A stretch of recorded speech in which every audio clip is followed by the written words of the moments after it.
বিএনপির এক অনবদ্য প্রাণশক্তি রাষ্ট্রপতি জিয়াউর রহমান, যিনি ছিলেন বিএনপির জন্মকথা।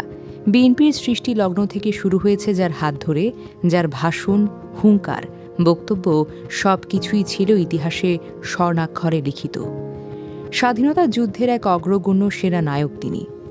দীর্ঘ ৪ বছর শাসনের পর ১৯৮১ সালের ৩০শে মে এক সামরিক অভ্যুত্থানে চট্টগ্রামে নির্মমভাবে নিহত হন মেজর জিয়াউর রহমান। বিএনপির সৃষ্টি লগ্ন থেকে আজ অবধি বিভিন্ন সময়ে কিছু মুখ নিরলসভাবে ভূমিকা রেখেই গেছেন।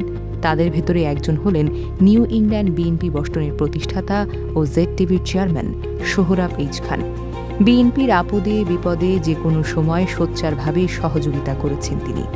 প্রবাসে বিএনপির প্রচার প্রসার ও খুঁটিকে জোরদার এবং শক্তিশালী করা, বেগম জিয়ার মৃত্যুতে জানাজা এবং শোক পালন, বিএনপির বিভিন্ন কর্মসূচি প্রবাসে আয়োজন করা এবং বিএনপির বিভিন্ন কর্মশালাকে সোচ্চার করাতে তার ভূমিকা যেন অনবদ্য।